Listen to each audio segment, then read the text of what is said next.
అండి అందరూ ఎలా ఉన్నారు? ఈ రాధా మనోహర్ దాసు మత విద్వేషాలు రెచ్చగొట్టడంలో నెంబర్ 1లో ఉన్నారు. తెల్లారు లెగిస్తే యేసు ప్రభువుని తిడతారండి ఈయన. తర్వాత ముస్లింలను తిడతారు. ఈయనకి కావాల్సింది మత విద్వేషాలు. ఈయన ఫస్ట్ ఆఫ్ ఆల్ ఈయన బ్రాహ్మణుడు కాదు, పంతులు కాదు. ఈయనకు ఒక వేదం రాదు, ఒక మంత్రం రాదు, ఒక తంత్రం రాదు, జనగణమన కూడా రాదు, వందే మాత్రం కూడా రాదు, మహాభారతం చెప్పలేడు, రామాయణం చెప్పలేడు, ఏమీ తెలియదు. ఒక బోగ్గాడు ఖాళీగా ఒకప్పుడు ఒక 6 సంవత్సరాలు 7 సంవత్సరాలు రోడ్ల మీద తిరిగేవాడు. మందు సిగరెట్లు అవి ఇవి తాక్కుంటూ వెధవన్నారు వెధవ. ఇప్పుడు వచ్చేసి మనతో ఇష్టాసారంగా మత విద్వేషాలు రచ్చగడతారు. నీకు ఏ మతం చెప్పింది? ఫస్ట్ ఆఫ్ ఆల్ నీకు ఇతర దేవుళ్ళని తిట్టమని మన భారత రాజ్యాంగం మనకి ఇచ్చింది, అవునా కదా?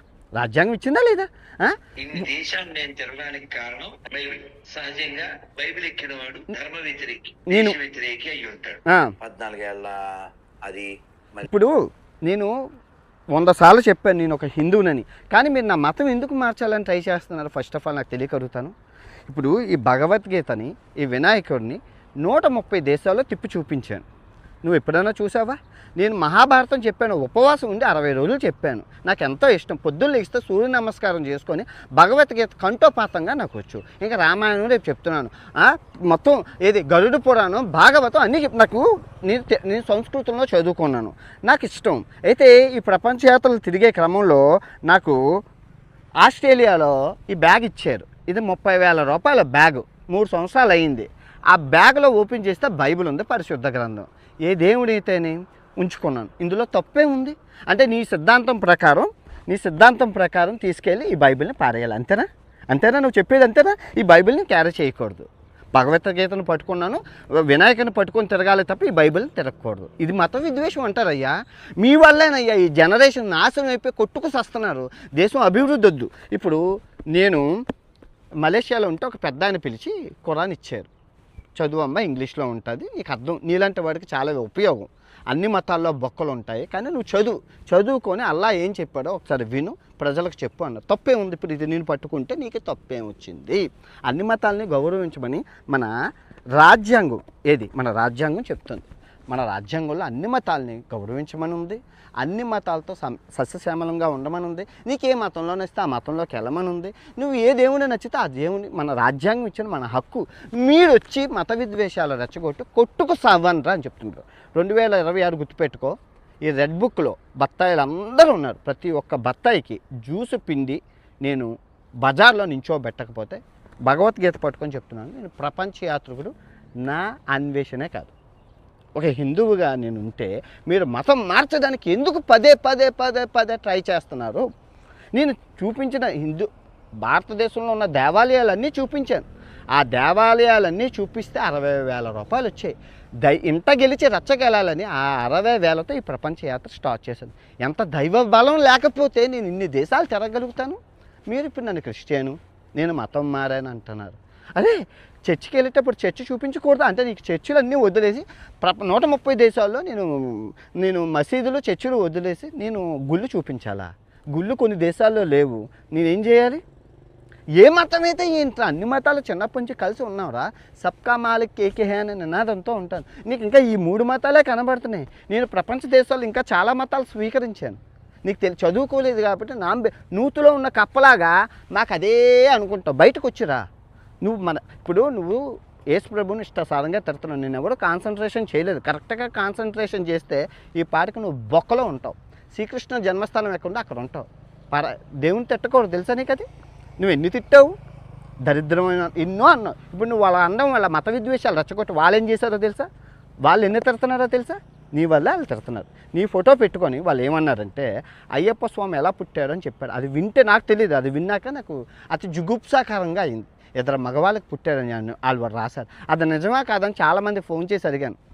ఇంకేం చెప్తాను చెప్పు?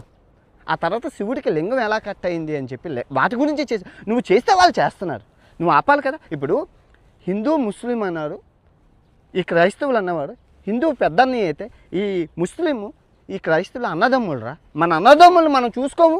తమ్ముళ్ళు ఎప్పుడు ఏడిపించినా కూడా అన్నయ్య అన్నవాడు పెద్ద రకంగా ఉండాలి, అంతేగాని నువ్వే ఏడిపిస్తావా, నువ్వే తిడతావా? ఇదేనా భారతదేశం నీకు నేర్పించింది?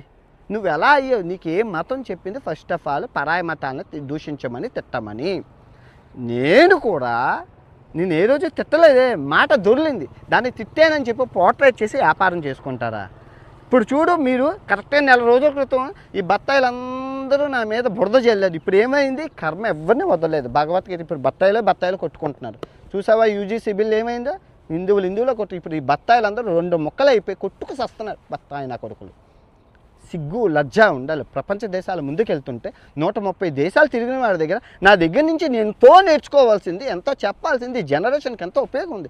ఉత్తర ధ్రువాలు, దక్షిణ ధ్రువాలు, అంటార్టికాలు, ఆర్కిటికాలు, 7 ఖండాలు, 7 ప్రపంచ వింతలు, 5 పురాణ వింతలు, 5 సప్త సముద్రాలు, 7 మహాసముద్రాలు, భూమండలాలు, వింతలు, విడ్డూరాలు, సైంటిస్టులు, గెలీలియోలు ఎన్ని చూపించాను. అవన్నీ పక్కన పెట్టేసి వీడు ఒక మత విద్వేషి, మతం కాదని మీరు పోర్ట్రేట్ చేస్తారా? ఈ జనరేషన్ని సావగొడుతున్నారు. మళ్ళీ చెప్తున్నాను, ఈ 2026 నేను ఊపిరి ఉన్నంత వరకు మాటిస్తున్నాను, భగవద్గీత పట్టుకొని చెప్తున్నాను, మీ బత్తాయిలందరినీ బట్టలిప్పు సమాజంలో నించోబెట్టకపోతే నేను హిందూ మతంలో పుట్టాను అన్నది నేను ప్రూవ్ చేస్తాను. మీ వల్ల దేశం సర్వనాశనం అయిపోతుంది. మాకు వద్దు ఈ 8 మంది బాబాలు వద్దు. దయచేసి చెప్తున్నాను, హైదరాబాద్లో 5,000 మంది బాబాలు ఉన్నారు. మీ వల్ల మాకేం ఉపయోగం చెప్పండి? మీ హైదరాబాద్లో ఉన్న ఈ 5,000 బాబాల వల్ల మాకేం ఉపయోగం?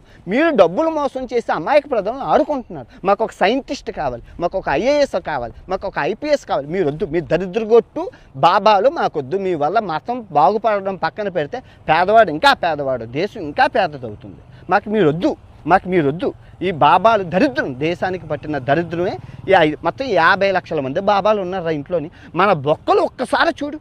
ఇదిగో క్రైస్తవ మతంలో బొక్కలు ఎతకడానికి అక్కడక్కడ చాలామంది ఉన్నారు. ఇస్లాం మతంలో బొక్కలు ఎతకడానికి వాళ్ళు ఉన్నారు. మన హిందూ మతంలో వీధికో బాబాలు ఉన్నారు. వీధికి 100 మంది బాబాలు ఉన్నారు. వాళ్ళు చేసే మోసాలు అన్యాయంగా అమాయక ప్రజల్ని డబ్బులు దండుకొని మోసం. పిచ్చి కుక్కను కూడా పూజిస్తున్నారు ఆ బాబా అని చెప్పి. పిచ్చి కుక్క, అమ్మాయికి పిచ్చి పెట్టేసింది ఆ కుక్కకి, వేసి నీరు తాగుతున్నారు. ఇవన్నీ మన మతంలో బోల్డ్ బొక్కలు ఉన్నాయి. దగ్గర మన మతంలో బొక్కలున్నా మన మతం పేరు చెప్పి బొక్కలు పెట్టేవాళ్ళు చాలామంది ఉన్నారు. వాళ్ళందరినీ నువ్వు బయటకు తీసుకురా, నీకు దమ్ము ఉంటే. అదంతా వదిలేసి ఇంకెక్కడైనా నువ్వు కనబడ్డావు ఎప్పుడైనా ఎక్కడైనా అంటే ప్రాణాలు 2026లోనే దేవుడు తీసుకెళ్ళిపోతారు. కర్మ నిన్ను చుట్టుకుంటుంది. తప్పు. పరాయి మతాన్ని మనం దూషించకూడదు. ప్రాణం పోయిన పరాయి మతాన్ని గౌరవించాలి. మన హైందవ మతంలో ఉన్న గొప్పతనమే అది. అన్ని మతాలని మనం సెక్యులర్ అని ఎందుకంటాం అనుకున్నాం. భారతదేశం భిన్నత్వంలో ఏకత్వం అని ఎందుకని ఏం చదువుకున్నావు? భారతదేశం నా మాతృభూమి, భారతీయులందరూ నా సోదరి మనం ప్రతిజ్ఞ చెప్పావా నువ్వు? నీవు అందుకే భగవద్గీత చదువు. శ్రీకృష్ణుడు ఏం చెప్పాడో చదువు. నువ్వు చదవలేదు భగవద్గీత. నేను లైవ్ పెట్టి భగవద్గీత మీద క్వశ్చన్స్, మహాభారతం మీద క్వశ్చన్స్, ఒక 100 క్వశ్చన్స్ వేస్తే పంచె తరిపేసుకొని ఇంకెప్పుడు హిందూ మతంలోకి రావు. నీకు తెలియకుండా ఇష్టాసారంగా నేను ఎప్పుడు ముట్టుకోలేదు. నేను సరదాగా చూశాను వీడియో. చూస్తే నువ్వు మాట్లాడుతుంది ఏంటి, నువ్వు చెప్తుంది ఏంటి? 14 ఏళ్ళ అమ్మాయి నా చెల్లి అంటే నువ్వు అక్రమ సంబంధం ఎలా అంటగడతావు? నువ్వు చూసావా? చెల్లి అని చెప్పానా? ఫుల్ వీడియో చూడాలా? చెల్లితో అక్రమ సంబంధం ఎవరా? ఇదేనా నీ మతం నీకు నేర్పింది? ఇదేనా నీకు శ్రీకృష్ణుడు నేర్పాడు? నీకు ఇదేనా నీ రాముడు నేర్పాడు? బైబిల్ని అంత దారుణంగా తిట్టాల్సిన కర్మ ఏంటి నీకేంటి? ఇప్పుడు మొత్తం నువ్వేం సంసోన్ అంటే ఎవరో తెలుసా? అదే చిన్నప్పుడు పాటలు పాడుకోను. ఇప్పుడు నన్ను ఏం చేయమంటావు? నీ మతం నాకు అన్నం పెట్టలేదు. నీ మతం నువ్వు ఎదవన్నారు అదవా. నీ మతం నాకు అన్నం పెట్టలేదు. నీ మతం నన్ను మా తమ్ముడికి చదివించలేదు. ఈ మతం నన్ను చదివించింది. మిషనరీ స్కూల్లో నాతో పాటు ఒక 50,000 మంది, 1,00,000 మంది దాకా చదువుకున్నారు. వాళ్ళంతా హిందువులే. మిషనరీ స్కూల్ అంటే చదువు చెప్తారు. క్రైస్తవ మతం అంటే శాంతికి, పీస్కి ప్రతిరూపాలు.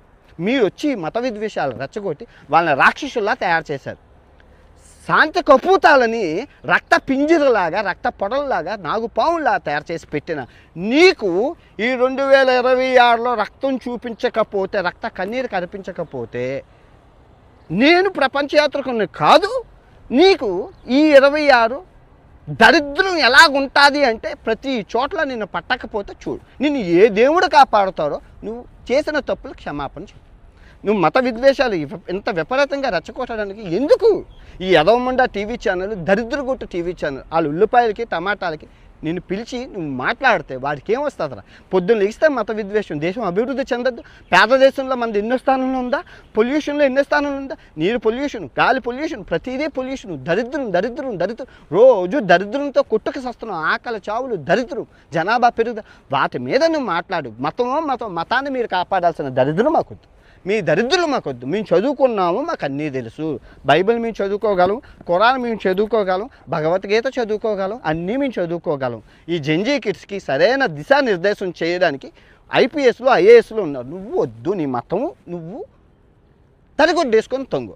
నువ్వేమైనా చెప్పాలంటే మన రాముడి గురించి, కృష్ణుడి గురించి గొప్ప విషయాలు చెప్పు, సంస్కృతి సాంప్రదాయాలు చెప్పు.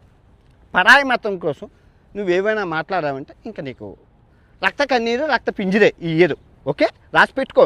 నువ్వు రాసి పెట్టుకుంటావో, తడిగుడ్డ వేసుకొని తొంగుంటావో, నీకు ఈ 2026 సమాధానం చెప్తుంది. ఆల్రెడీ స్టార్ట్ అయింది కదా, 30 రోజులుగా బత్తాయిలు కొట్టుకుంటున్నారా? కర్మ ఎవరిని వదలదు. అరే నేను సీతామాత రామాయణ మహాభారతాలు చెప్పిన వాడిని దేవుణ్ణి ఎందుకు తిడతాను? సబ్స్క్రైబర్లే దేవుళ్ళే అని అంటాను కదా రోజును. దేవుణ్ణి తిట్టాల్సిన కర్మ ఏంటి? దేవుణ్ణే అనుకున్నాను. పాప కలికాలంలో నేను ఉన్నాను, నన్ను మీరే రక్షించండి అన్నాను. 30 రోజులు అయ్యేసరికి బత్తాయిలు కొందరు జైలుకి వెళ్ళారు, బత్తాయిలు కొట్టుకుంటున్నారు. ఇప్పుడు బత్తాయిలు 2 బద్దలు అయిపోయాయి. ఈ బత్తాయి బత్తాయి ఇంకా ఇంకా ఇంకా ఇంకా ఇంకా అవుతుంది. మీరు ఏ లాజిక్తో రాజకీయం చేశారో అదే రాజకీయం మీ ఉడతాడులై మీకు ఈ 2026లో రక్తం కనబడుతుంది. ఇది నేను చెప్తుంది కదా. ఈ పవిత్ర గ్రంథాలన్నీ పట్టుకొని చెప్తున్నాను. ఇవన్నీ పవిత్ర గ్రంథాలు. మీకు ఉంటుంది ఈ 2026లో సమాధానం. కాలమే చెప్తుంది, సమయం చెప్తుంది. దేశం మేలుకోవాల్సిన సమయం ఆసన్నమైంది అయ్యా. దేశాన్ని సర్వనాశనం చేశారు మీరు మత విద్వేషాలతో. పొద్దున్న ఇస్తే చర్చి బద్దలు కొట్టడం, మసీదులు బద్దలు కొట్టడం, ఇదే మీకు అయిపోయింది. గుళ్ళు బద్దలు కొట్టడం. జనాభా మందే ఎక్కువ ఉంది. మనం వాళ్ళని 2 మతాలని కంటికి రెప్పలా కాపాడుకోవాల్సిన బాధ్యత మంది. ఆ బాధ్యతను వదిలి వాళ్ళతో రోజు గొడవలకి కయ్యానికి కాలు దువ్వుతారా మీరు? ఇదేనా మీ బతుకులు? ఇదేనా మీ మతాలు మీకు నేర్పించినవి? బెదవన్నారా బెదవల్లారా?